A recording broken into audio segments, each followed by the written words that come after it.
Chapter 18. From behind the door to her parents' room, Grace watched Mum plunge a knife into something beside the bed. Easing the door open a little further, she realized it was only Dad's file, his work file. But as the door slowed, it let out a treacherous whine, a tattletale that spun Mum's head. Her eyes burning pits black as coal, where they fell on Grace, whose gaze shot to the knife. "You!" Mum barked. Heart racing in her ears, Grace sprinted up to her room, shutting the door. "You're just like him!" Mum thundered after her. Grace pulled her floating shelf off the wall, wedging it behind her door in the wall, barring entry. It cracked open as Mum overrode the lock, bearings crunching and grinding. It jammed. Unable to drag the sliding door back, Mum rammed into it before hammering again at the electronics panel outside, demanding Grace open up. "You're just like him! You're just like that arsehole!" she screamed. "Running away, refusing to talk, son of a bitch! Open up, I said!" The door buckled where she rammed it again. "Well, you tell him. It would have been him if he were here." Grace slumped down on the other side of the cupboard, heart far outpacing the hammering her door had taken. "Open up, selfish son of a bitch! Damn it!"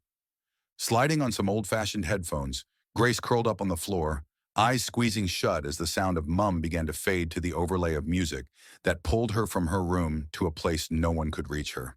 Except 87, it seemed. She saw him almost instantly. Usually he was a welcome distraction, but right now it felt to her as though her very world was caving in. As though 87 himself were a sign of just how bad things had got. The ability to conjure up invisible friends like a rabbit from a hat and to exist almost entirely in a place that did not. Friend? 87 correct. Plural. His eyes darkened with a wry smile. And no one conjures me. Besides, collate me to a rabbit again, and you won't have an invisible friend to worry about. Grace hadn't expected to laugh, but his indignation lit an evanescent one that bubbled out of her nose, one she wiped back with her sleeve. "Ironic they called you Grace, isn't it?" He continued as though helpful. "You are many things," he mused, jaw firming.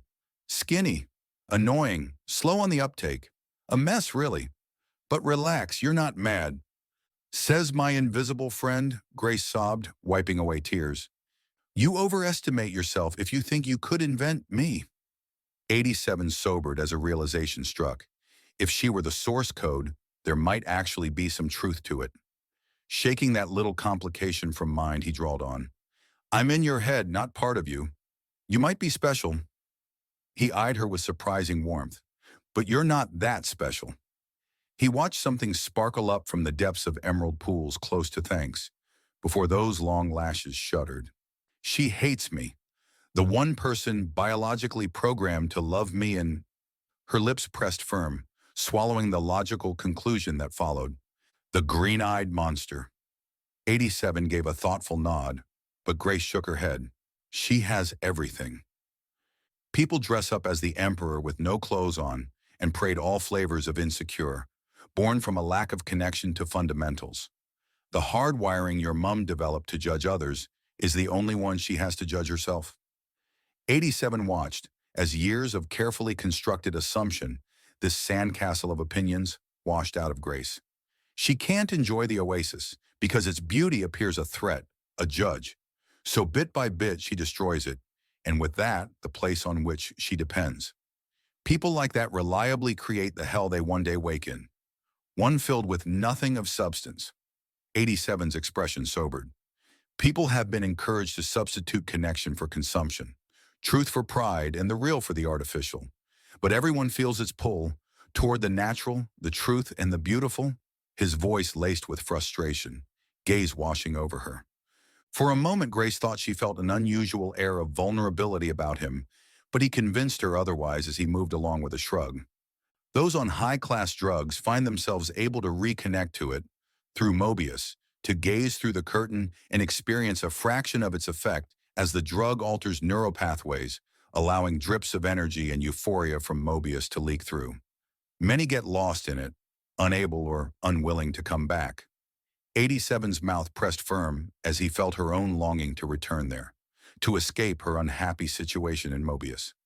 "Come," he gestured for her to follow, knowing just where to take her. "You'll like this." Scooping up her hand when she failed to move, he strode through another door in Mobius.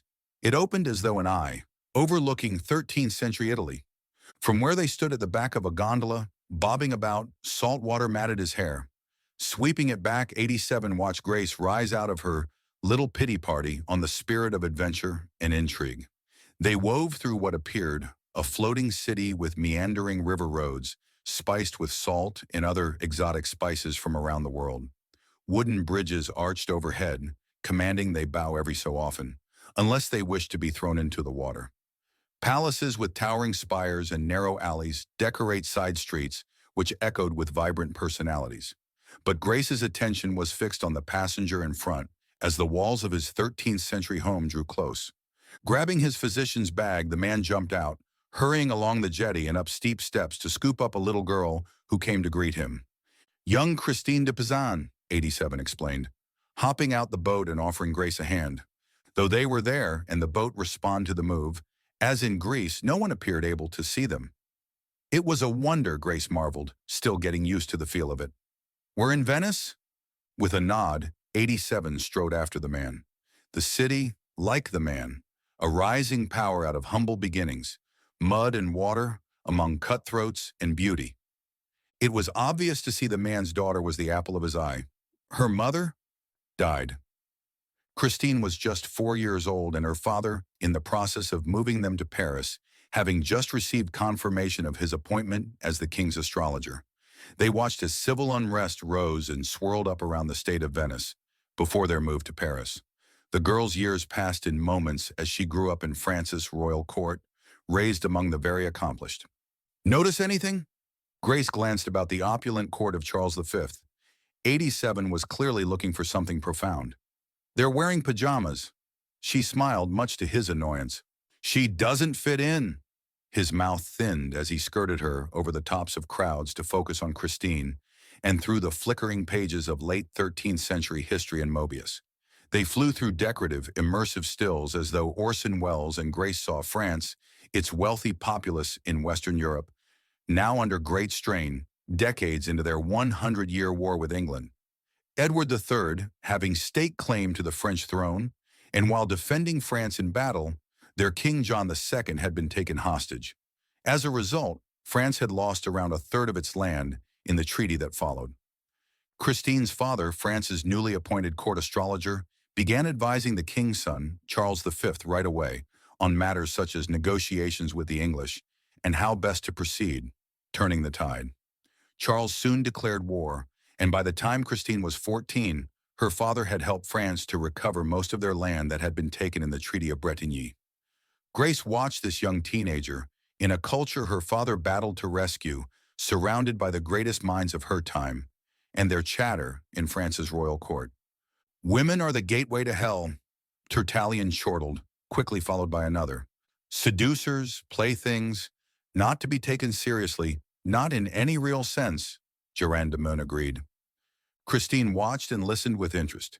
It didn't take her long to realize that most minds were not great or well kept, even in this royal court. Far from it. All too often she found them neglected, or worse, left entirely abandoned. Most stately minds, while able to parrot a few lively mottos, were never able to extrapolate or apply them. And though these mottos were able to give the impression that the lights were on and somebody home, the speaker's behavior revealed a miserable state of affairs inside. She was careful to follow ideas to their logical conclusion and weigh truth with bias. Thoughts, words, and this mixing of worlds at court began to knit a colorful tapestry in her mind. Opinions, fact and fiction, all tumbled about, refining and polishing her perspective. Her father loved and encouraged her, teaching her much, from astrology to medicine and politic. They exchanged many letters over the years, in a language derived from cryptography, riddles and puzzles he'd used to keep her entertained while away. Christine's years passed in Grace's moments, and she saw the beautiful 15-year-old grow up to marry a fine young man, Etienne. He loved her, and the two did all they could to bring out the best in one another. He encouraged Christine to write daily, refining her thought on matters of interest, and in her diary, in this hidden dialect refined by her and her father, she began to do just that, filling it with notes, beginning with herbal health. She noted how women were like medicinal roots of a plant. They played a vital role for those they fed and nourished, often unseen but crucial to life, growth, stability, and the healthy development of society. She wrote another section on astrology, wisdom her father passed on, in her own insights. The second half, inspired by the frustration of ill-informed prejudice, she continued to experience at court from those claiming to represent the brightest minds of Europe. Using reason, rectitude, and the notion of justice, she began to dispel myths and misogyny in a language they'd understand, in legal terms they valued. There, she ironed out her early thinking on matters of importance, sketching women in Roman baths, making business connections and decisions. But as her father became sick, she returned to researching and noting down pharmacological treatments to help him.